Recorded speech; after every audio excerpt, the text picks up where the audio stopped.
Time for an oil change?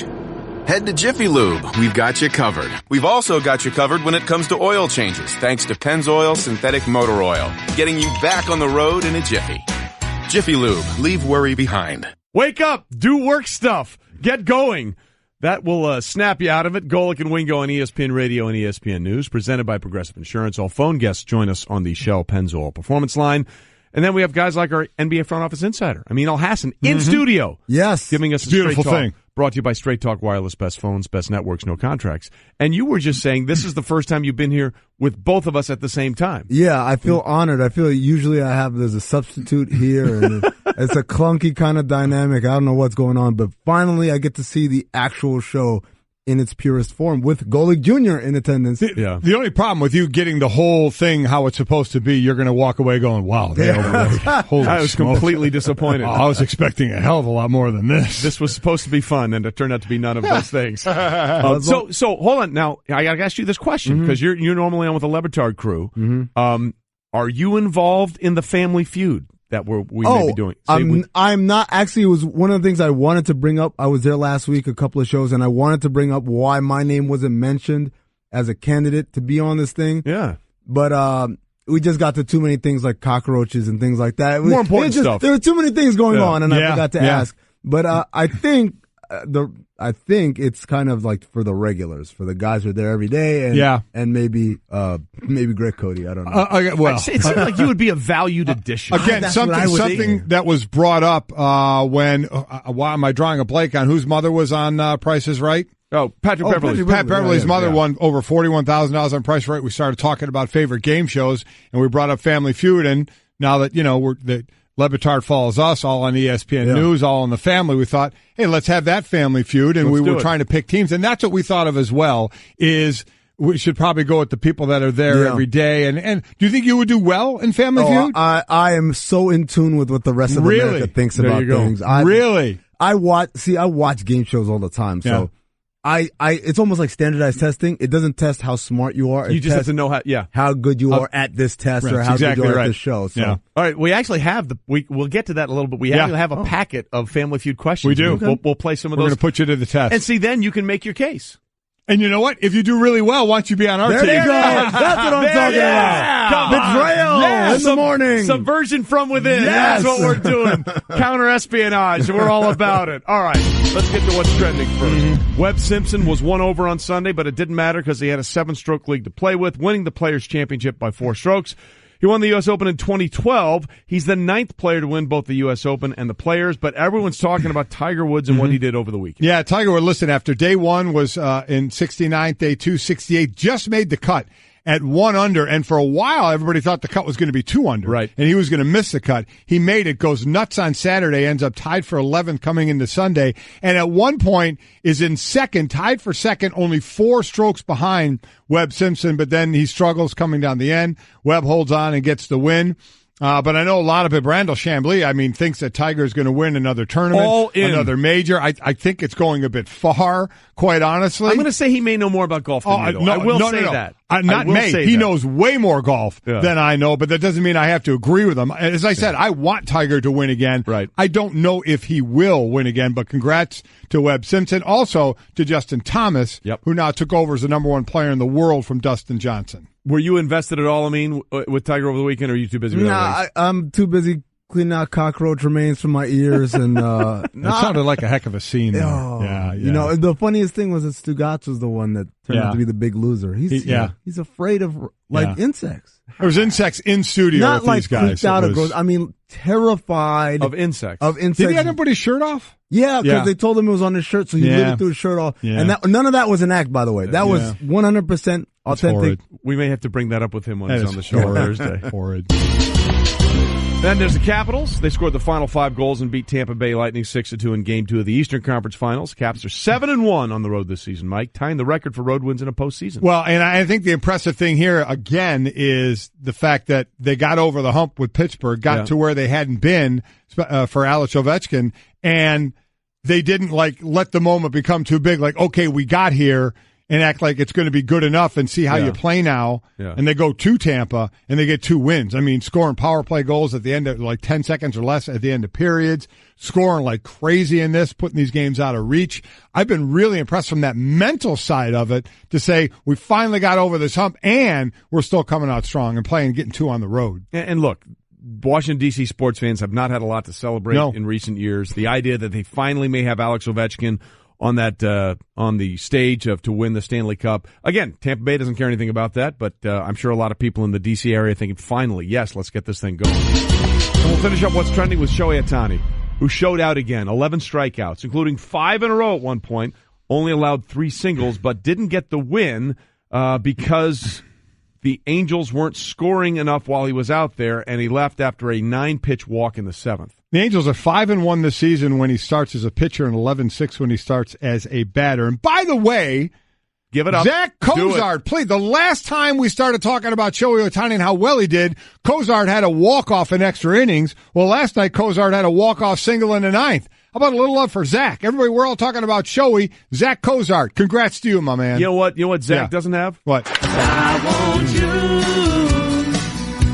to Shohei the way. That's true. There it is. So that's the one calling card he has in his favor. Good point. All right, that's what's trending. But I want to get back to the NBA with a minute because Amin is here. And before we get into the game tonight and what happened in Game 1, the fact that Dwayne Casey was fired over the weekend. Yeah. I mean, the Raptors have 3 50-win seasons in franchise history, all 3 of them under Dwayne Casey.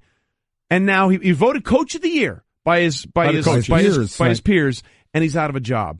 Is that ridiculous to you? Yeah, it is ridiculous because I think there's only 2 reasons to fire a coach. Either A, you have someone in mind that you know, this guy's way better as a coach, or B, you think that this guy hasn't gotten the most out of this roster.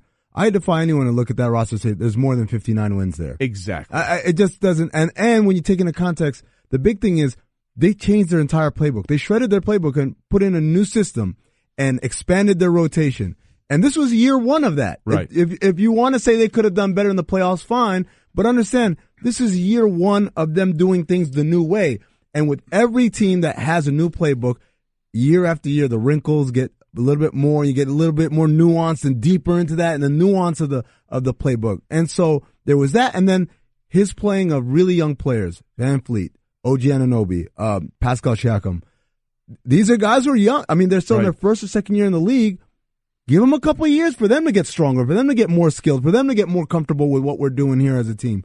I think all those things showed that Toronto wasn't trending downwards. It's trending upwards, if anything. Is it a future as bright as Philadelphia or Boston? No, but that's not a coaching issue. Right. That's a personnel issue. So with the young players, are we to the point, like when we had Aaron Boone hired for the Yankees, it's like the new baseball, the numbers, nobody goes by their gut anymore. So what does the book say? You heard in New York them talk about Fizdale. Well, he's a player's guy, can relate to the players.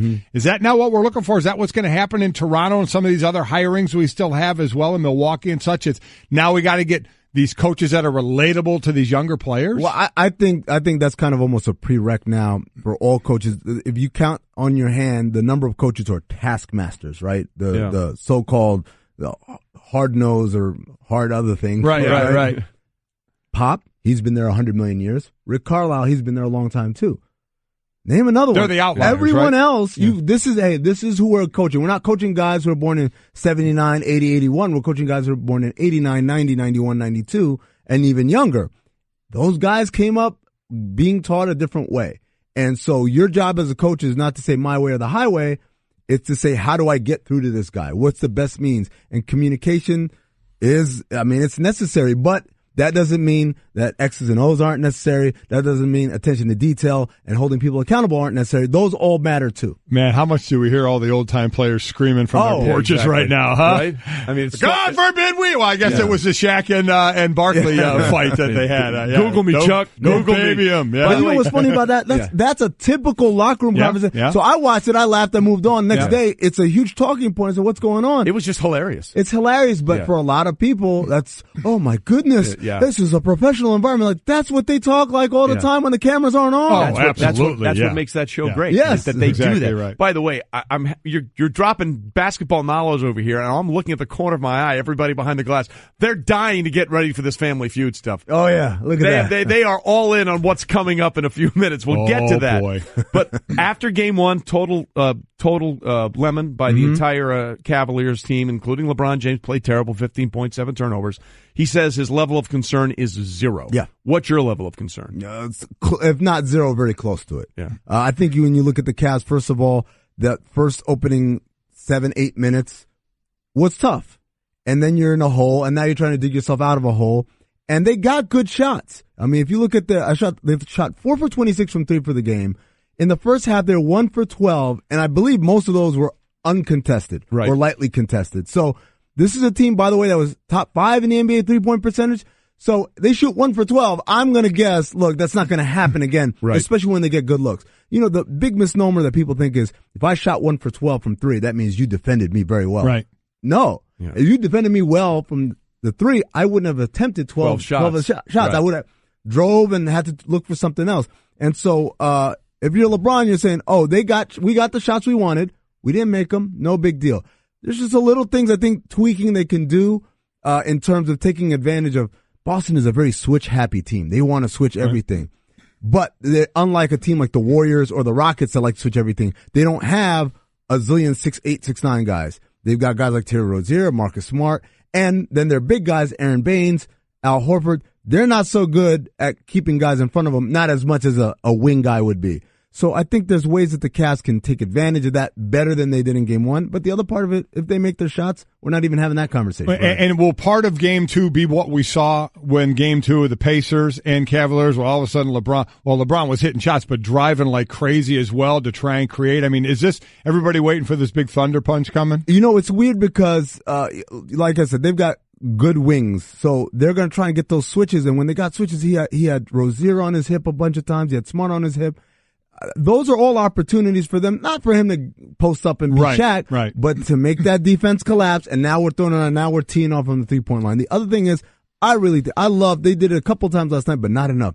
Using LeBron off ball as a screener, because that creates a whole different mentality for the defense. So, do I stay with my man? Do I stick with LeBron? It's really something that Golden State does very well with Steph Curry as a screener, because when he sets a screen, the guy guarding him can't leave him, right? But then you have to respect the guy with the ball who's actually driving, using him as a screener. So what do? I think all of those kind of mental stresses is what you have to put on a defense as fine as Boston's, because if you make it easy for them where it's just one-on-one and some guy's going to help, that's not good enough. Amin Elhassan with us in studio. By the way, I do have to give it up for Marcus Morris, who said, I'm going to be the best defender on LeBron since Kawhi. And he did. He went out there and did it, man.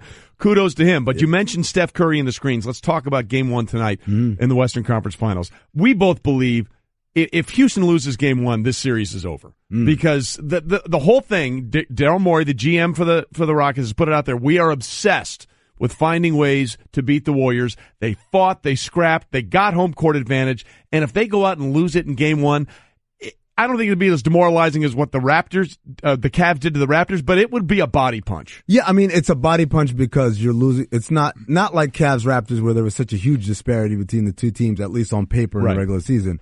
Everyone knows the Warriors are really good, and you can't give them an inch. The key to defeating the Warriors is you have to do everything right and then hope they do enough things wrong, because, as my buddy Brian Windhorst likes to say, they have the largest margin of error in the history of the NBA. Correct. They can play terrible for 43 minutes, and then in the last 5 minutes, blow open the game just like out, that. Yeah. So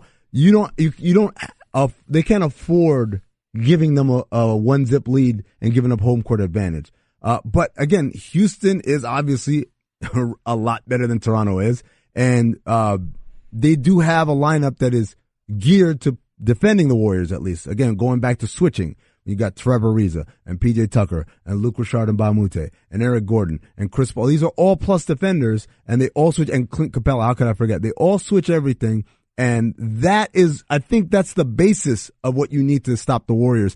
I'm not saying it's going to work, right? But I think that's the bare minimum to get in the door. You have to have a bunch of dudes like that. Can Capella get taken out of this though with that? With the lineup that Golden State can throw out there? Hampton's 5 lineup. Yeah. Because he's got to either guard Durant or Draymond Green. And if he's guarding Draymond Green, he's basically guarding the point guard. Draymond runs point for them. Mm-hmm. He runs a lot of pick and roll action. And if he's a screener and Capella's guarding Draymond as a screener, they like to pitch it to Draymond, and then he dribbles and makes passes to guys on the wings and the corners. That's tough. The other thing also, I think, a guy like, this is going to sound crazy, a guy like Kevon Looney, just putting a body on him. He's stout. He's not really tall, but he's really long and stout. I think Capella, obviously, he's not physically dominant, but he's active and energetic and a great athlete. And those type of guys, if you can keep them grounded, it really reduces their effectiveness. So you go Hampton 5 over the. That's what I was going to ask. What's the better one? Because Steve Kerr can't stand that Hamptons 5 thing. Do you like the death lineup, Hampton 5? Well, the death lineup was Harrison Barnes. Yeah, and so you got to have something different. Got to go different, right? Go different. Exactly. It's I not agree the with same that. lineup. I agree. So we got a new thing, and Hampton 5 it fits their personality because it's like, oh, look at these. They're the rich kids that everyone hates. Right. They're the bad team in all those Mighty Ducks movies. Yeah. Right? Draymond's the evil team, right? Draymond's got to hate that though. He doesn't want to be considered rich and soft. He likes to agitate too much. Well, I think along with being rich, there's a lot of that's true. There's a lot of benefits to that. He is rich as well as that. I was about to say there's not a lot of downside for any of those guys at this point. The evil team in Mighty Ducks. Those kids were rich, but they weren't soft. They played dirty. True. That's true. That's who the Warriors are. It's just so funny. The Hamptons 5. Hamptons 5. Golic and Wingo presented by 1-800-Flowers.com. Life's special events call for a beautiful bouquet from 1-800-Flowers.com. Right now, when you order a bunch of Gerbera daisies starting at $29.99, you'll also get a free vase. For details, go to 1-800-Flowers.com/ESPN. All right, Junior has stormed back in. Yes, he has. Because we're doing the feud. Yeah, we are. We want to see if we can steal Amin Elhassan. Again, the Baloney it's Boys gonna are be- back.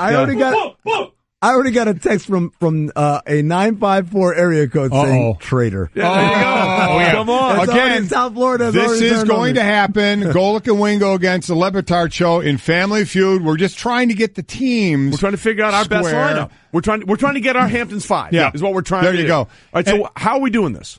So I'm going to take Amin through a fast money round. We've got the fast money questions queued up here. Now, are we timing him? He gets 20 seconds, right? I'll have the time. Amin doesn't have an IFB, so he won't be able to hear. I'll beep you when we're at the limit of this 20 seconds. So you understand the rules here. The clock is going to begin as soon as I read the first question. As soon as as soon as he reads, or the first question is over.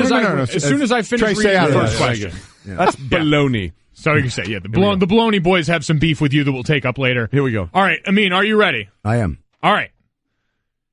Tell me what's usually the movie rating of your favorite movies. PG. All right. How many nights a week do you watch TV news? 3. Name your favorite fattening food. Ice cream. Name an award show. Oscars. Name someone you stand up for when they enter a room. Just so you know, I wrote down all my answers, too. It took me a while to figure out what you were asking there. Oh, that's a shame. I was going to say, my wife? Okay, so we got him? Yeah, we got him. The first answer was what? By the way, classic move by me. I asked him the set of questions that was different from the one I came in. I'm planning on asking. There you go. Good job. Not nearly as good of questions, but we work with what we got. So the first question was, what's usually the movie rating of your favorite movie? You said PG. And I said PG-13. That's what I wrote down. PG was the number 2 answer. It's good for 32 points. 32 points. Okay. What was number 1 answer? R. Really? All right, so you got 32. Yep. Right. How many nights a week do you watch TV news? Your answer was 3. And I said 4.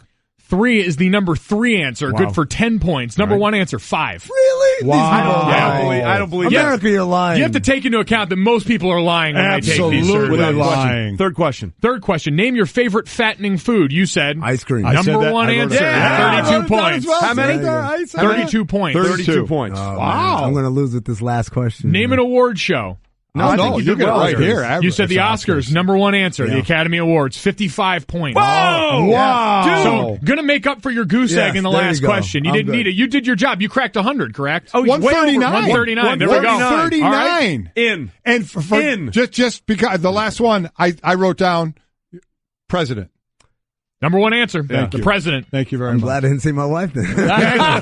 No, I bet your wife would have been happy. That would have been a very acceptable He chose answer. me over the president. So let's get this straight. In the lightning round, you have 2 players that have to get to 200 points. Right. Mm-hmm. And you didn't even you gassed on one question, and you still got 139 points. Well, like some people. 129. Some people in South Florida don't really respect the talents that I bring to the table. They want to make fun of what I did in Taboo and all those other games down there. See, they should know better by now. When you being loved. When you don't respect someone's talents in South Beach, they usually leave. There you go. That's I see right. what you did there. Nicely done. Yeah. Well, then he's taking his talents to Bristol. That's what it means. Very impressive. You saw the look on Amin's face when you said that. Remote? Can we do a remote? We're already doing that with our leadership conference. Stugatz is texting me now. What is he saying? He said, how is ESPYs not number one? Because Oscars is. Because Oscars is. That's right. All right. Good job. Good job. Love it. We're taking him. You know what I Stolen hate? one. You know what the problem is? Yeah. We just gave Levitard a free sampling, and they're going to want him now. That's too late. Yeah. Too late. We were first in. Who would you choose? Bidding war. Yeah. Highest bidder. What you got? Shower me with gifts and praise. Wow. Bonus question. How do you spell baloney? Depends on the context. There it is. My man. I would say that wasn't what you said over in the small room. You didn't bring up context. Lie. There you go. The deli meat is spelled differently from Levitard show can have you. There you go. Well, the good news is you don't make any of the decisions, so it doesn't really matter. He's on our squad. You may be gone. Coming up, did we see a true return to form, or is one of the greats lost what made him so great? We'll get to that. Hey everyone, Mike Golic here. Support for the Golic Wingo podcast comes from our friends at Rocket Mortgage by Quicken Loans. Chances are you're confident when it comes to your work, your hobbies, your life. Rocket Mortgage gives you that same level of confidence when it comes to buying a home or refinancing your existing home loan. With Rocket Mortgage, you can apply simply and understand fully so you can mortgage confidently. To get started, go to rocketmortgage.com/Mikes. Equal housing lender, licensed in all 50 states, NMLS consumeraccess.org number 3030.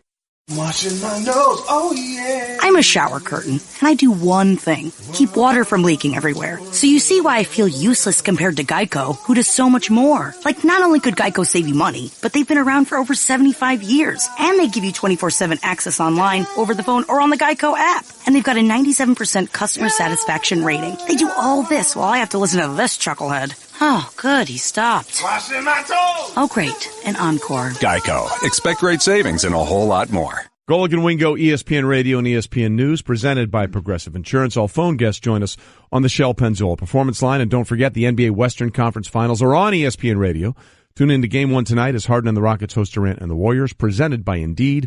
Coverage begins at 8 Eastern on most ESPN radio stations. And let's remember, every single playoff game on both conference finals and the NBA finals you can hear on ESPN Radio. So we've got you covered. Yes, we do. For the NBA championships.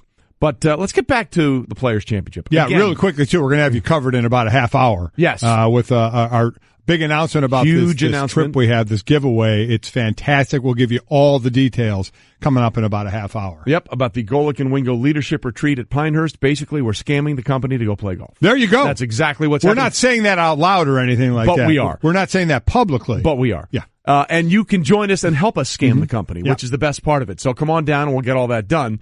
We'll have more details on that about how you can enter and be a part of the fun. Oh, and the leadership learning. Absolutely. Yeah, a lot of that. To retreat. Yeah, sure it is. And there'll be treats. Play golf and drink beer. Yeah. So we'll get to that a little bit later. But Webb Simpson, first of all, congratulations. He won the Players' Championship. 7-stroke lead going into Sunday, so he would basically have to, fall into the pond and get eaten by an alligator for him not to win. At one point, it got to 4 strokes, so you started to think, could he come back a little more? But didn't happen. No, he won it. Congratulations off to him. But clearly, everybody talking about Tiger Woods and what he did over the weekend. 7 under on Saturday. At one point, look, I think he was 5 under going into the 17th hole on Sunday, and then, of course, made the double. And after putting his tee shot in the water. So people are wondering, is Tiger back? Is he there? Is he close to winning?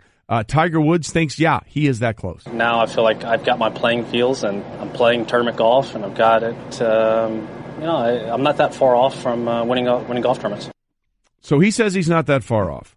We had Brandel Chambly on earlier at 7:30, just about an hour ago, who was all in. All in. Because he said the last time we had him on the show when he played well at the Honda, Tiger did, I said, when's he going to win? And Brandel said the next tournament he plays in. And he almost did. At the Valspar Championships, he was second place. If only almost counted. Exactly. It only counts in close counts in horseshoes, hand grenades, and global thermonuclear war. There you go. Those are the 3 things we're getting close counts. So we asked Brandel again, what's he going to do? And he said, I think he's going to win the U.S. Open. I think he's going to win multiple tournaments this year. Are you that sold on Tiger? No, absolutely not. And here's the thing. I love the tweets I'm getting. I can't believe, Golic, how you're a hater on Tiger Woods. That's not what he said. I hope Tiger wins a tournament. I really hope Tiger wins another major, because I don't care what anybody wants to say. It's proven that when Tiger is in a tournament, it is way more exciting. God knows the TV loves it because of the ratings are so far up. And that's the reason everybody was, who's turning into a tournament where the leader is 7 strokes up entering the last day? You're tuning in because of Tiger, and Tiger made a run.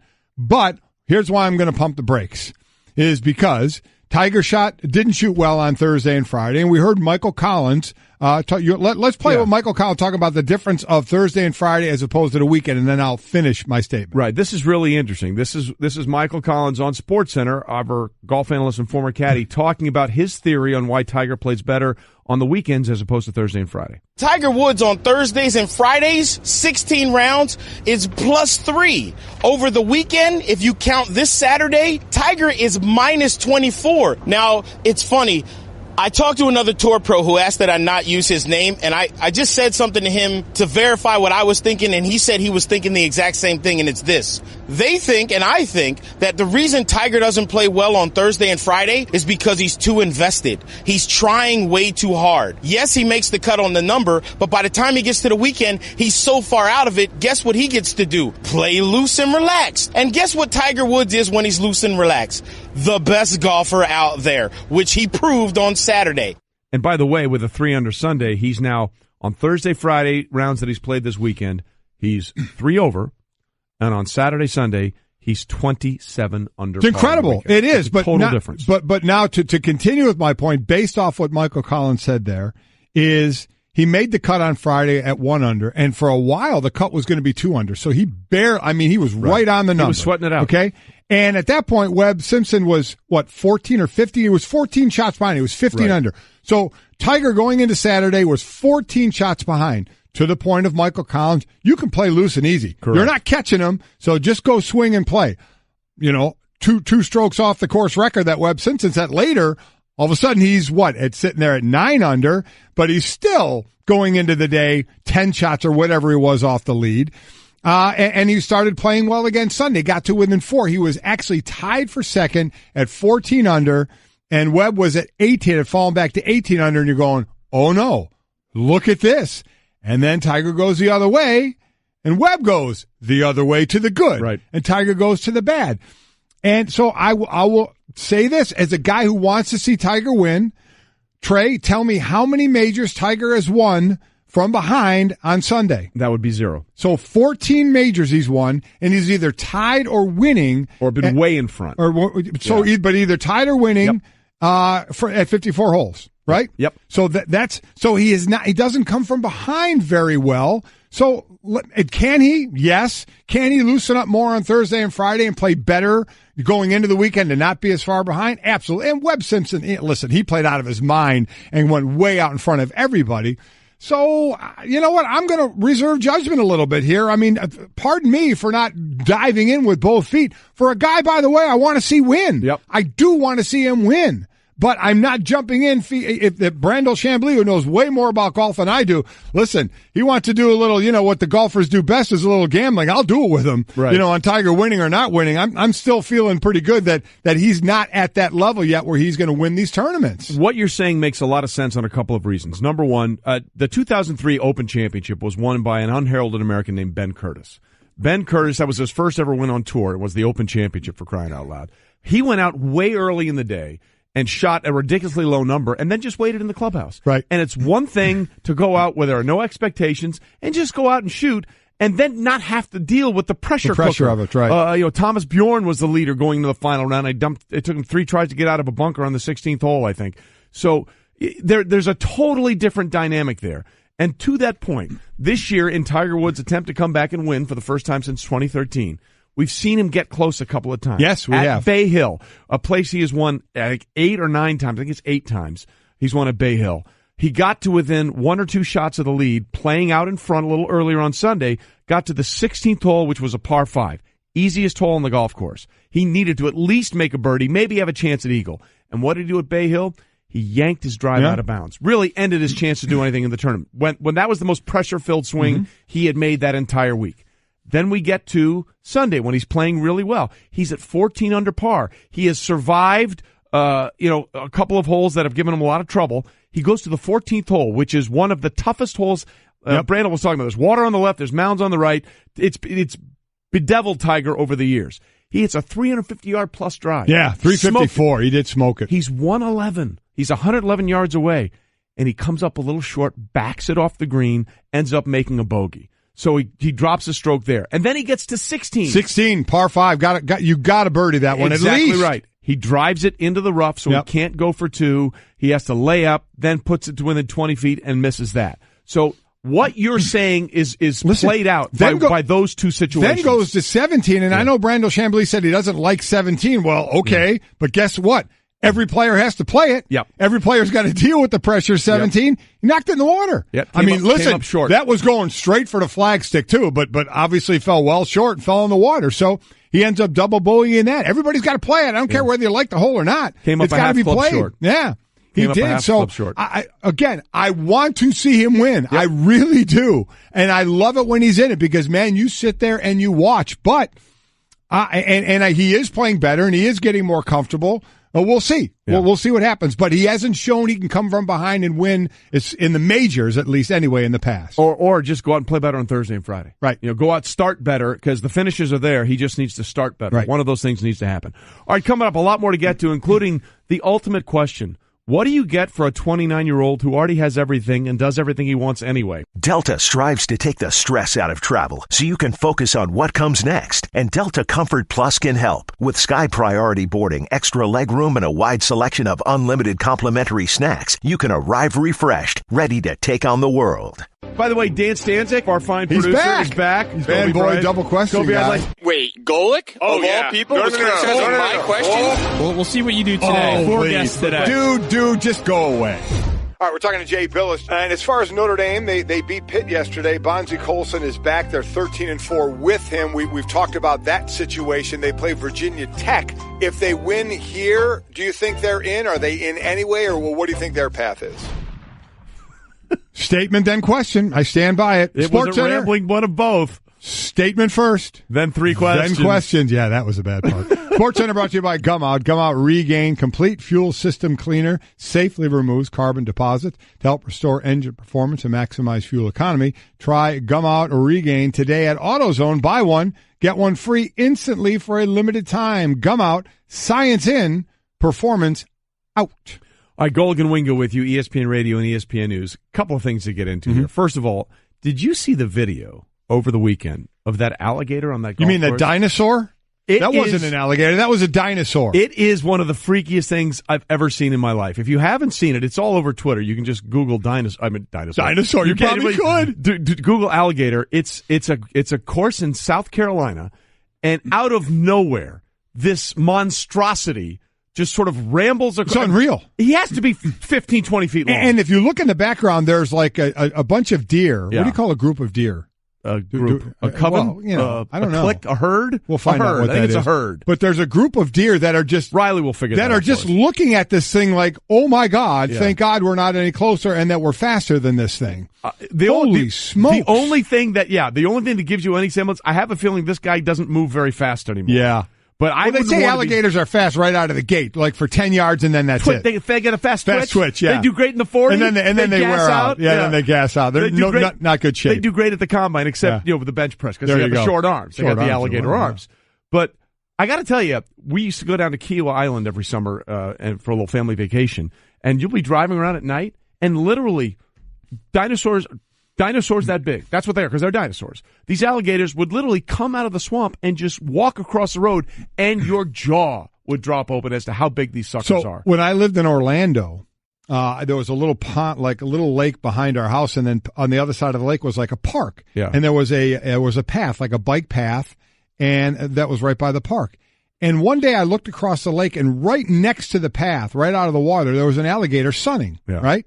So I called like the animal control or whatever. I said, listen, There's a park over there. Right next to a bike path, there is an alligator sunning. Yeah. You might want to pick that guy And their question was, well, is it acting in a threatening manner? It's an alligator. I said, acting in a threatening manner? I said, no, a little kid hasn't run up to it just yet or a biker gone by. I said, do you want me to call you after that happens? Yeah. I'm like, are you kidding me? Now, you want to nip that one in the bud. I was going to say so. Do we need an after the fact on that one? Wow. Well, that's like my dad was playing golf once at Kiowa, and he, hit a shot to the right, and there's a pond there, and there's an alligator, about a 6-footer, decent size, and this ball's like 10 feet away. And he goes over to get the ball. I said, Dad, no, you're good. Yeah. Okay? I got a ball in the bag here. I'll give you a free drop. Yeah. We have plenty of golf balls. I only have one father. I'd like you to come back with all 4 limbs attached. All of a sudden, you're Chubbs. Holy you lost a hand. Mother of pearl. It was huge. Okay, by the way, today is a very, very big day for 2 reasons. One, we got a huge announcement about how you can be part of our leadership conference / just a corporate scam to go play golf. 10 minutes away. We'll get to all of that. Today is Rob Gronkowski's 29th birthday. 29th birthday. So here's the question. If you haven't seen the alligator on Twitter, have you seen the video of Rob Gronkowski firing this weapon on Twitter? No, I have not. Oh, my Lord. I don't know. They're just feeding bullets through this thing, and they are going out at an alarming rate.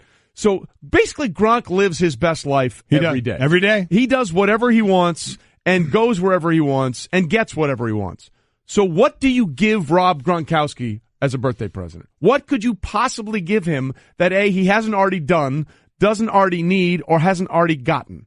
I mean, that is the question for the ages, right? What do you give Gronk as he goes into the last year of his 20s? How about a new back? Yeah, that would be nice. A bionic back. He's on his 3rd already. So put that one on the... Boy, oh boy, that is a good one. What do you get a guy that has everything or can do whatever he wants whenever he wants to do it? Yeah, in his last year in his 20s. The only limits on Gronk are what he limits himself to, and if you know Gronk, you know he doesn't limit himself a whole lot. Oh, here it is. It's Gronkowski shooting an M134 minigun that fires 2,000 to 6,000 rounds per minute. Wow. Yeah, it's and he's all in, by the way. Oh, you think? He's there in gym shorts and a t-shirt, and so what do you get a guy like that? He can go do stuff like that anytime he wants. I know his entire life. It's like that episode from Seinfeld. He does whatever he wants and falls ass backwards into money. Yeah. When they're talking about Kramer. Yeah. That's who Gronk is. So what could you possibly give him that he hasn't already experienced or he doesn't already have? Or that you could put in print at our Twitter. That's a fair thing. So put up out there. We'll put that on our Twitter feed at Golic and Wingo. What would you give Rob Gronkowski, Patriots tight end, for his 29th birthday? Because he's celebrating 29 today. And let's be clear. If we know one thing about Gronk, he does celebrations really well. Yes, he does. Whether it's post-Super Bowl parties, whether it's the Gronk cruise, you name it, this guy knows how to live his best life. So what could you possibly give Gronk that would help him enhance living his best life on his 29th There would be a spike birthday? involved, that's for sure. There has to be some sort of spike. And by the way, speaking of spikes, your fun enthusiasm is about to get spiked. Yes, it is. In a big way, because coming up in just a few minutes, we're going to tell you about our leadership conference, really a scam just to play golf, yes, it is. and how you and your friends, not just you, can be a part of the fun. So you want to stick around for that. At the top of the next hour, coming up, we will tell you how to be a part of the Golic and Wingo Leadership Retreat, which is in no way a leadership retreat at all. Stay with us. I just saved hundreds of dollars by switching to Geico. I feel like a whole new person. Disclaimer, you will not become a whole new person. This is impossible. You might be able to join a gym or diet program, buy a new wardrobe, get hair implants, but your DNA and physical form will remain the same. Geico waives any and all liability if you attempt to become a new person, except a cyborg. If you choose to become a half-human, half-cybernetic organism with lasers for eyes, the Geico legal team would be cool with that, because, quote, laser eyes are pretty sweet. Pew, pew, pew, end quote. Geico. 15 minutes could save you 15%. Time for an oil change? Head to Jiffy Lube. We've got you covered. We've also got you covered when it comes to oil changes, thanks to Pennzoil Synthetic Motor Oil, getting you back on the road in a jiffy. Jiffy Lube. Leave worry behind. Cavaliers over the Celtics. And the Boston Celtics demolished Cleveland in Game 1 of the Eastern Conference Finals. The greatest player in the world right now was virtually non-existent. I have zero level of concern at this stage. Here's Brown in the front court for Boston. 18-footer. Good! What a sequence for the C's, who go up by 24. I think we're very alert to the fact that we'll get a heavyweight punch on Tuesday night. Golic and Wingo with you, ESPN Radio and ESPN News, presented by Progressive Insurance. All phone guests join us on the Shell Pennzoil Performance Line. And speaking of joining us, Mike, we have a major announcement and a major award. Yes, we do. For our listeners and viewers, because we figured out a way to play golf for free. Yes, we did. You have the sounder that we have chosen? I do. Ladies and gentlemen, here are the details on Golic and Wingo Leadership Retreat. The official name of it, Golic and Wingo Offsite All Hands Town Hall Leadership Retreat Strategy Session Golf Tournament. Sure. Which will be... Just go the first 3 words, Golic and Wingo, and the last 2 words, golf tournament. Yeah. It's going to be at Pinehurst, by the way, gang. Pinehurst. So what we're offering to you, the winners, and we'll explain how many of you and how to do it in a second, you're going to get a 3-day, 2-night trip to Pinehurst Resort in Pinehurst, North Carolina. Round-trip airfare for you and 2 guests. So think about that. It's not just you and your two best buds. 2 buds. By the way, that could be a difficult decision for some people. You're not kidding. Who do I want to include? We're going to get into that. Plus premium accommodations at Pinehurst Resort, including hotels and meals. You're going to have a bunch of great swag. We're going to do a show down there on that Friday before we golf. You're going to get there Thursday into Saturday. And here's what you have to do. You have to follow at Golic and Wingo on Twitter. Yep. And when you submit your tweet, you have to tag at Golic and Wingo and use the hashtag golf with GW contest.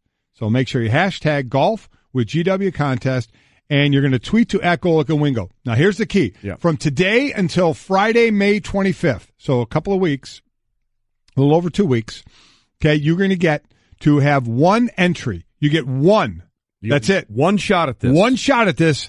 At our Twitter, at Golic and Wingo, okay? You can either just tweet us, you can send a photo, or you can do a video. Whatever you feel your best shot is. Because remember, this will be judged on the following criteria. Number 1, creativity. Yes. Number 2, attitude and tone. Uh-huh. And number 3, is it in the spirit of the show? Out of the box thinking. Yes. Get yourself noticed. Having fun. We want to just enjoy ourselves. Absolutely right. So give us your best shot. Here's the deal, Show gang. me what you got. 4 winners. 4. We're picking 4, and each winner gets to bring 2 people. Again, that's your business who you bring. Okay, have fun with that one. Sorting that out with your friends. And then each 4 of those are going to golf with Trey, myself, Junior, and Stu Gotts. We are, as long as Stu Gotts doesn't screw it up between now and then. He's in for now. He's in for now. It's a probationary That's period. exactly right. Yeah. But that's what it's good. We're going to do the show down there. We're going to be down on Thursday to Saturday having a ball.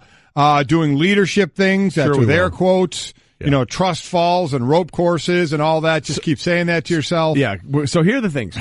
Not doing any of it. We're going to play Pinehurst number 2. Pinehurst number 2, where they play the U.S. Open. Yep.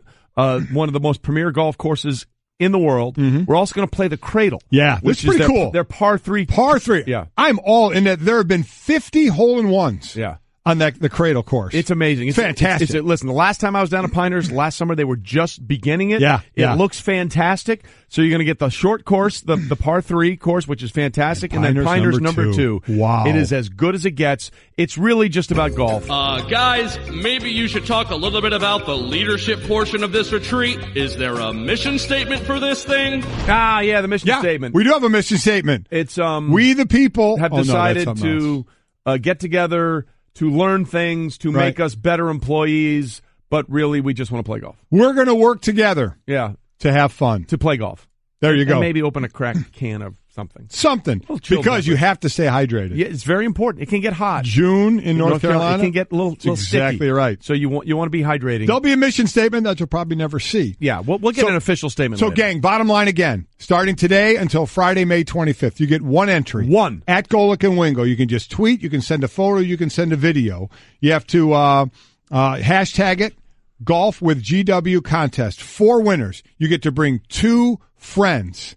And then you're golfing with me, Trey, my son, and Stu Gotts, and maybe others. You never know. For now. It is going to be an absolute ball down there. Yes. And you will get treated incredible. We've done these giveaways for years, and let me tell you, you guys get treated like gold. It is fantastic. You are going to have a ball. This will be June 21st, 22nd, and 23rd. those are the dates that we're going to be at Pinehurst. So make sure your schedule is open. Have at it with the tweets, man. Be creative. Give it, and we've already heard that some great ones have already come in. Oh, yeah. A lot of real good ones are coming in. So you get one shot to impress us. Yeah. Make it count. So just don't hold anything back. Oh, that is going to be so much fun. Yeah, that'll be a blast. And I feel bad for the people that win, because they're going to have to do some really hard decisions about who they can bring, and then who gets stuck with Stugotz. Yeah, well, that's the people. They're the people that don't go, and there's the people that get stuck with. There you go. But Stugotz is probationary. Exactly right. He can still screw it up. We'll see if there's time. Okay. All right. We continue. Golic and Wingo and Stephen A. Smith from the Stephen A. Smith Show. First take on all things related to everything ESPN. Joins us now on the Shell Pennzoil Performance Line. He was in Boston for Game 1. Stephen A. LeBron says he has zero level of concern after 15 points, 7 turnovers, and a blowout loss in Game 1. What's your level of concern for the Cavs? Well, my level of concern is significant. Obviously, you think about LeBron James, he's 260 pounds, he's a locomotive coming at you. And so, from an individual perspective, you certainly don't expect him to repeat a performance of like Game 1. But the Boston Celtics are incredibly talented and exceptionally well coached. And they've got young guys like Jaylen Brown and Jason Tatum who are not scared of the moment, who are willing to claim it and go after it. And Jaylen Brown has been telling me for a year personally, he told me from last summer, we can take Cleveland. We can take LeBron. I'm telling you. And this is when he thought he had Gordon Hayward and Kyrie Irving. And then after not one, but both of them ended up going down, I spoke to him again, and he said, my position hasn't changed. I'm telling you right now, everybody's sleeping on us. Watch what we do. And so he goes out there and he performs in Game 1 the way that he did, and they win by committee. I remember a game against Milwaukee in the first round, what was shocking to me and what really, really stood out. Watching a game of basketball, when you have the hot hand, that's where everybody goes. The coach calls your number, give this man the ball, and just let them take you there. Throughout the history of basketball, that's what I saw. Against the Milwaukee Bucks with like 3 minutes left one game, Brad Stevens called Al Horford, Jaylen Brown, Jason Tatum, and Terry Rozier's number separately. On 4 different occasions up the floor, a different person got their number called. This is how they do it. You don't know who to focus on or to pin down because there's always somebody else stepping up for them, and that's what makes the Boston Celtics so potent right now. They hit perimeter shots, they defend, and you can't figure out which one is going to hurt you continuously because the second you pin down on somebody else steps up to the plate.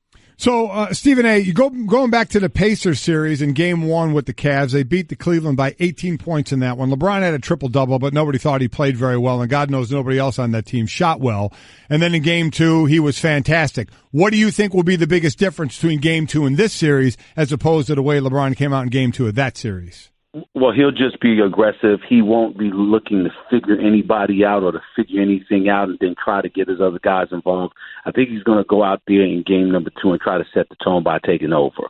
And that's what I think is going to be the biggest difference. He's not going to have 15 points in a game. He might have 15 points in the first quarter in Game 2 for crying out loud. Right. He's going to go out there and he's going to do his thing numbers-wise, and I don't think anybody doubts that. The question is, are the other guys going to be able to step up and help him by producing? The last series against Toronto, what I had said is they're going to beat the Toronto Raptors, but here's how they're going to have to do it.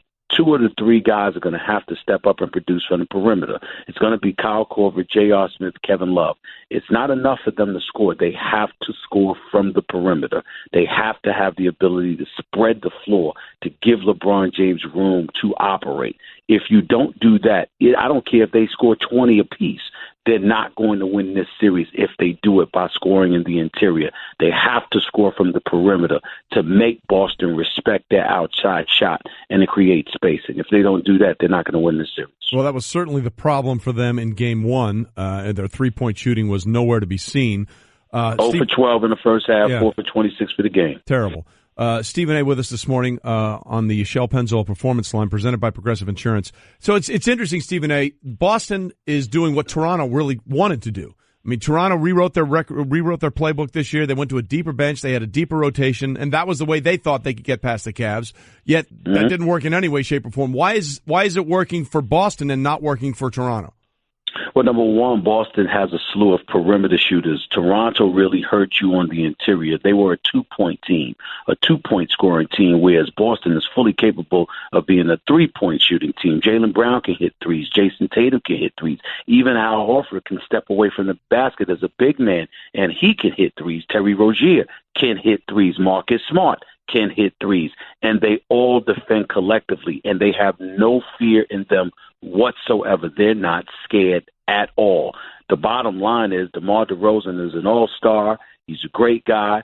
But when it came to LeBron James, that was his kryptonite. And you could just see, like the whole benching that everybody made a big deal about when Dwayne Casey benched him for the last 14 minutes of Game 3. I'm here to tell you something right now. I firmly believe to this day, Dwayne Casey was trying to save DeMar DeRozan. He knows his all-star. He looked into his eyes, and he saw a guy that was just zapped, ill-equipped to go up against LeBron and do what needed to be done. And that's why he put Anunoby in the game instead of leaving DeMar DeRozan in there, because he recognized that he couldn't have it. I think he did it to save him, for crying out loud. But you got the Valanciunas, the Serge Ibakas of the world, and others. These are big boys who play big, play physical, play on the interior. That's not how you're going to beat Cleveland. LeBron James and those boys can figure that out. But if you've got a bunch of snipers all over the place, that's your kryptonite. Boston recognizes that because they've seen Golden State do it to Cleveland, which is why they've gone the route of the Jaylen Browns, Jason Tatums, and all of those guys. And you look at Cleveland yesterday, remember, Cleveland couldn't hang with them. So what happened is because Al Horford and Jaylen Brown were attacking on the inside just to set the tone. Then Cleveland went big because they couldn't deal with Horford inside and Jaylen Brown getting to the basket. So they put Tristan Thompson and Jeff Green in there. The second they did that, all of a sudden Boston switched back up, and they started launching threes from all over the place. So they're like, pick your poison. We're going to take you this way. We're going to take you that way. You're going to have to figure out how to deal with us. And that's the interesting part. It's usually LeBron James forcing you how to figure out how to deal with him. Brad Stevens has the Cleveland Cavaliers trying to figure out how to deal with Boston. The last 5 times LeBron was down 0-1 when the East, he came back and they won that series. So we'll see what happens here when we get to Game 2. So losing Game 1, not the end of the world for a LeBron team. How about tonight in Houston? Houston losing Game 1. How big of a deal will that be? I think it'll be a tremendous deal. I think Game 1 is a must-win. Usually don't say that. Obviously, it's the Western Conference Finals, and it's just one game. But Houston worked all year long to get home court advantage, and Daryl Morey is on record. He wants the Golden State Warriors. They want the Golden State Warriors. This is who they anticipated. This is who they built their team to compete against. This is who they want. And so if you want it and you get it, and then the opening game, you don't show up, I think that's an incredible blow, particularly against this Golden State Warriors team. Got to remember, Steph Curry's missed quite a few games this year with his injury. He's gotten some rest. Kevin Durant supposedly was injured. He got some rest. Draymond Green and Klay Thompson were supposedly injured. They got some rest. This is a relatively rested team. They're not fatigued. They're not exhausted. They're not spent. And not only that, we haven't really seen their best game. They are capable of doing so much more, which they know. So they've heard the Houston Rockets talking about how badly they want them. They've got them, and they have home court advantage. To go out there and lose Game 1 at the Toyota Center in Houston, I'm not going to say it'll be the death of them, but it will definitely be a very daunting task for them to overcome an 0-1 deficit, just an 0-1 deficit, because they have home court advantage. If it were at the Oracle, that would be different. But to be in Houston, after setting yourself up, ideally, to be in the position that you're in, to then open the series by losing Game 1 to Golden State, I think will be a huge, huge blow to Houston's chances of winning this series. Yeah, be careful what you wish for. You just might get it. Stephen A. Smith with us this morning from the Stephen A. Smith Show, First Take, et cetera, et cetera. Okay, let's get your thoughts on a couple of coaching moves. First of all, Sixers head coach Brett Brown says we need help to win a championship. It was clear that they didn't have enough, and Ben Simmons needs to find a jumper. Is he talking about that, or is he talking about getting a couple of other players of star quality to win a championship?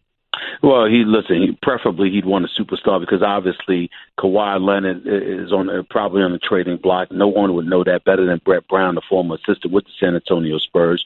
And as it pertains to LeBron James, who doesn't want LeBron James? He's the greatest player in the world. So that's definitely the two guys that Brett Brown was talking about above all else, combined with the fact that he recognized, particularly in this series, you have one playmaker on your squad, and he can't shoot. That's Ben Simmons. And so you need a playmaker that's obviously a perimeter threat, and somebody that's looking to be aggressive offensively as well. And that's what he was alluding to. That's what the Philadelphia 76ers need, and that's what Brian Colangelo is going to try to go out there and get this summer. He knows how big of a summer this is for him. That's personally what he told me, and he's obviously on a mission to go and get some help for the squad that he likes a lot. I would say less about Kawhi and more about LeBron, simply because you have the money and the cap space to go out and get a marquee player. With Kawhi Leonard, he's still under contract with the Spurs for one more year.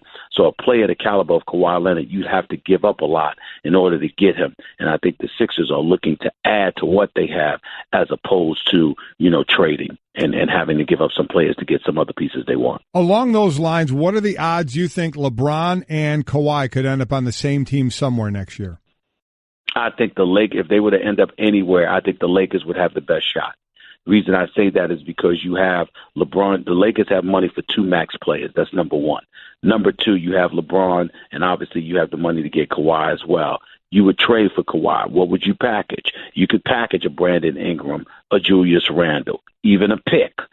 You can do all of those things. Anything's possible. And so if you have the cap space and you have tradable assets, then I think that puts you in the best position. I still think it's a slim chance unless Danny Ainge doesn't want to get in the mix, because I don't think anybody has the assets that Danny Ainge has available to him with the young pieces that he has, considering the way that guys have performed. Some guys are going to be incredibly attractive to another team in the event that, Danny Ainge is willing to unload a few guys in order to get Kawhi Leonard. But I would say Boston and L.A. would be the best chance of getting Kawhi, and the Lakers would have the best chance of getting both LeBron and Kawhi above anybody else. And that's what makes the NBA's offseason so interesting. Mm-hmm. Stephen A., before we let you go, I want to get your thoughts on Dwayne Casey. The Raptors have 3 50-win seasons in their entire franchise history. They all came under Dwayne Casey. They were the number 1 seed this year. They rewrote the playbook. They went deep in their bench. They're a young team, and a guy got fired because he couldn't beat LeBron James. And this is the guy who his peers voted Coach of the Year. Well, I disagreed with the firing. He should not have been fired. I think he's a damn good coach. He's one of the best coaches in the NBA. I understand that he couldn't advance past LeBron, but he couldn't advance past LeBron. Now, had he lost and didn't meet expectations 3 consecutive years losing to different teams, that would have been different. But to lose his job because he couldn't beat LeBron, well, then a whole bunch of people in the NBA need to be fired outside of Steve Kerr, because who else is beating LeBron? Right. I mean, that's what it comes down to me. So I don't like it at all. The team wasn't built to beat LeBron. Certainly from a talent perspective, they needed better perimeter shooting. And in all honesty, with all due respect, they needed a heart transplant. And last time I checked, Dwayne Casey is not a heart surgeon. No, he did what he could. You're absolutely right. And I thought the way he wrote that letter thanking the Raptors organization, pure class all the way around. All right, Stephen A., as always, we appreciate it. Thanks, man. Thanks, Stephen. Take care. Thanks so much. Stephen A. Smith. We'll see him on First Take and also on the Stephen A. Smith Show later tonight. I agree. I'm less worried about the Cavs losing last night than Houston losing tonight. Now, Houston's at home. The Cavs were on the road. But still, what LeBron has done being down 0-1 before, as opposed to Houston getting their shot now, having home court, Golden State coming to them, and if Golden State beats them tonight, especially if it's like a double-digit, hey, we were definitely better than you tonight, that could be tough for Houston. You know who agrees with you? Who? Charles Barkley. This is what Charles had to say about that. I said last series, I never said game one's a must-win, but I said in a 7-game series, but I said game one is a must-win for the Toronto Raptors. I said, listen, I know you're not supposed to say game one's a must-win, but from a psychological standpoint, I think Toronto lost that series after game one. So I'm going to say this again. I think game one's a must-win for the Rockets. From a psychological standpoint, it puts some thought of, man, we might lose in the Golden State Warriors' mind. So I think game one Sunday is a must-win for the Rockets. Actually, it's tonight, Monday. Yep. But that's the point. He was on with Freddie and Fitzsimmons on ESPN Radio. So essentially, what Charles Barkley is saying is he's saying that the Houston Rockets have to channel their inner Herm Edwards. You play to win the game. Need that. Got to win that tonight. Got to have that tonight. Forks up, Herm, wherever you are. Forks up. Hey everyone, Mike Golic here. Support for the Golic Wingo podcast comes from our friends at Rocket Mortgage by Quicken Loans. Chances are you're confident when it comes to your work, your hobbies, your life. Rocket Mortgage gives you that same level of confidence when it comes to buying a home or refinancing your existing home loan. With Rocket Mortgage, you can apply simply and understand fully so you can mortgage confidently. To get started, go to rocketmortgage.com/Mikes. Equal housing lender, licensed in all 50 states, NMLSconsumeraccess.org number 3030. Washing my nose, oh yeah. I'm a shower curtain, and I do one thing. Keep water from leaking everywhere. So you see why I feel useless compared to Geico, who does so much more. Like, not only could Geico save you money, but they've been around for over 75 years. And they give you 24/7 access online, over the phone, or on the Geico app. And they've got a 97% customer satisfaction rating. They do all this while I have to listen to this chucklehead. Oh, good, he stopped. Washing my toes. Oh, great, an encore. Geico. Expect great savings and a whole lot more. Speaking of being put to bed, that's what happened in the Bundesliga. Oh, my God. As for the first time in their 54-year history, Hamburg, tomato, potato, yeah, bologna, Brett just showed up. Brett's here. Researcher Brett just showed up. I am shocked that Brett did not want to weigh in. Do you have anything else you'd like to say, Brett, on the bologna situation? No, I just printed something out over here. I needed to grab it. There you go. Thanks, Brett. That was great. Just wanted to get on one more time. Yeah, well, we fell for it. Let's go back to Hamburg, whichever. They've been relegated. Bundesliga for 54 years. They're the only ever-present team since the league was founded. In the top tier of the league, yeah. In 1963. Even they won their game, but it was Wolfsburg 4-1 victory left Hamburg 2 points short of the relegation playoff place. So the bottom two teams in Bundesliga are relegated. Gone. See you later. And so the fans went nuts. They lit the stadium on fire, which we are not in favor. Never would encourage. Whenever police have to go out onto a field of play, it's wrong. It shouldn't be done. But listen, we have heard horror stories in soccer and what fans can do when they don't like what's going on. It gets a little crazy. Yeah. But relegation, man, I'm telling you, want to talk about one of the quickest ways to end tanking in our pro sports? Yeah. Holy smokes. Like all these NBA teams that, look, Mark Cuban admitted it. Other teams have done it. It's better for us to lose than win, so we get the draft pick and have a better chance of getting the top draft pick. If the penalty is relegation to the G League, that would change pretty quickly. As part of the process, it means you play a year or two in the G League. Yeah. Wow. No profits for games, no TV money. I think that might put an end to the tanking for players. Could that end what the Marlins are doing? Exactly, in baseball? Yeah. Well, we had to do this and we got to do that. If there was a harsh penalty for not trying to put your best team out there, I think that would absolutely change things. Now, I don't think any of that is ever going to happen here. Right. Because basically then you would have to have owners agreeing to that, which means that they would be losing money. Oh, yeah. It won't happen. But, man, I mean, people lose their minds for this. So, Hamburg, again, 54 years since the league started. They had never been relegated. And now, they were the only team. Now they were relegated, and the fans were not happy. They were not happy. No. They started chanting things like, "We are the people of Hamburg, and you're not. Get them out." Wow. They had nothing. And this was even after they beat. Hold on, I'm going to try it again. They beat the team Borussia Mönchengladbach. Okay. Sure. Just say it fast. Say it with confidence. Borussia Mönchengladbach. There you go. 2-1. They were doomed right. when Wolfsburg beat the already relegated Cologne. And in the Bundesliga, the bottom two teams are relegated. Mm-hmm. Now, in the English Premier League, which a lot of people watch, is very popular, it's the bottom three. Yeah. So every year, 3 teams are relegated out, and they have to work their way back in, and 3 new teams come into the Premier League. So that would be brutal. Mm-hmm. Speaking of football, we go from European football to American football. And one of the more interesting things that came out of the draft, day 3 of the draft, in the 7th round, the Eagles drafted someone that had never played football before. His name is Jordan Mailata. We talked about him a little bit. He's 6'8", 345 pounds. He's a 21-year-old rugby player in Australia for the South Sydney Rabbitohs. By the way, tremendous name. Great name. Not as good as Bundesliga or Borussia Mönchengladbach, but the South Sydney Rabbitohs is pretty solid. Now, he's a monster, and there's video of him just trucking people in rugby. And my first thought was, good God, put him in a short yardage. Which they certainly situation. can do, and they certainly may do. Yeah, they're going to play him on the offensive line. But you had a different idea. Again, 6'8", 345. Yeah. So you think O-line because of the height, because D-line, that could be tough. But, you know, this guy, you watch him run the ball. I'm not going to sit there and say he's Mr. Quickness and fleet of foot. Right. But he runs the ball pretty well, mainly through people. But he moves pretty well. But there's also, in these videos of him, you don't just play one way in rugby. When the other team has the ball, you have to tackle. Dude throws the shoulder in and sticks pretty well. Oh. I'm telling you, Trey, I think I'd have him on the D-line. Right? They talk about now that he's never played football before. He said he's basically been dropped in the deep end of the pool at rookie minicamp to try and learn. You know, we always mess around with, especially I have my fun with me and my son. He played O-line, I played D-line. D-lines are better athletes. Better athletes are on D-line. But the O-line, one thing you have to do is you have to think a lot more. Yeah. Because you get an O-lineman who is not very well versed and you start running twists on them or blitzes, man, you are going to make smoke come out of their ears. And in just your basic plays, I get it. And over time, you want them to learn.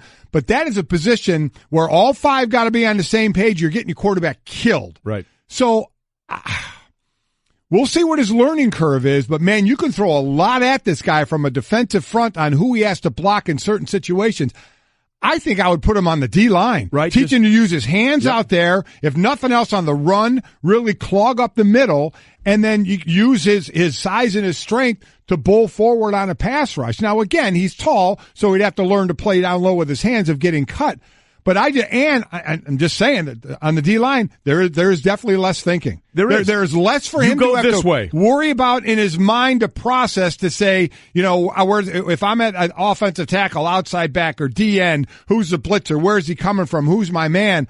As opposed to D-line, especially interior, you have the B-gap. Yeah. You know, I mean, get your hands on a guy, clog the middle, or try and get a pass rush. I'm not saying it's that easy, but I think there's a lot less thinking and learning curve on that side of the ball. He is a little tall. I grant you that. But that might be a spot I would try him. Well, here's the interesting thing. First of all, a couple of weeks ago, I ran into Ed Too Tall Jones at the Dallas Dallas airport. He doesn't look too tall anymore. No. I mean, he's 6'9", but you see so many big players now. He doesn't stand out like he did when he was playing for the Cowboys in the 70s. But this guy's only 1 inch taller or 1 inch shorter. Yeah, Ed was 6'9". Yeah, now, this guy's 6'8". Here's what I see him on the rugby field. I haven't seen him. You know, I didn't work him out on the field, so I haven't seen his foot movement and everything like that. So I'm going off what I saw and what I've talked to people about. There are a couple of drills that you can see footage of him move, and his foot movement is really good. I thought his foot movement was pretty good, so I don't know. I just think there's on that O-line, while I get it, the lesser athlete and maybe less versed would start there. I don't know, man. There's a lot that can fill his head up. Well, think about who the Eagles have, too. Okay, they have exterior rushers, and Graham, and Chris Long is still there. Now they got Michael Bennett. So they got those guys. If you can get a push on the inside, I mean, you got Jernigan up in the middle of that, right? He's coming off back, or getting back surgery, coming off of it. I get that. You can get him coming, and you have Fletcher Cox. I mean, exactly. So what does everybody hate? Pressure right up the front. If you could line up him with those other defensive linemen, and on running plays, clog in the middle. I don't, and that's the thing about. Here's the other thing. O-line, you're out there every single play. D-line, you can rotate. Yep. He can be out there for a play or two, come off, he can be down there in running situations to clog up and work his way into passing situations. Unless they don't think he's an athlete enough to play D-line. You watch him in the rugby, though, he looks pretty athletic, even when he's tackling people as well. To me, I don't know. That's where I'd go. That's where I would have tried him. I think there's too much that can go wrong with him on the O-line, because you don't rotate an O-lineman. There's too much that can go wrong there once you get in a real game saying, okay, this guy has never played tackle in his life. Let's make his head explode. Yeah. Let's make, smoke come out of his ears by what we're showing him. Unless he, now, again, maybe he picks it up quickly. Maybe he understands all that. We'll see. But if it were me, I think I would have tried him at D-line. Just go look at the video. Google Jordan Mailata, Mailata, and watch the rugby. He is running over people and absolutely pancaking He's them. tackling them, too. He's good. Yep. It's really good. Delta strives to take the stress out of travel so you can focus on what comes next. And Delta Comfort Plus can help. With Sky Priority boarding, extra legroom, and a wide selection of unlimited complimentary snacks, you can arrive refreshed, ready to take on the world. I want me, you, and Golic to play golf one day. And I just want me and Golic in my golf cart with the music blaring, drinking beers. I want to see how Wingo handles that. Done. Listen, I play with the speaker on the cart, so we're good. Hashtag bonding show meeting. We'll get the company to pay for it. Like that. Piece of cake. Trey, I am so proud of you. You're expensing the trip. It's a leadership conference for us. To God's destroying you. Thanks, guys. The beginning of it all. And that's how it got started, right there. SportsCenter brought to you by Discover Card. Become a new card member, and Discover Card is going to match all the cash back you've earned dollar for dollar at the end of your first year. Learn more at discover.com/match. Limitations apply. That's it. That's how it started. That's now it's how happening. It got started. We were chatting with Stugotz about wanting to play golf.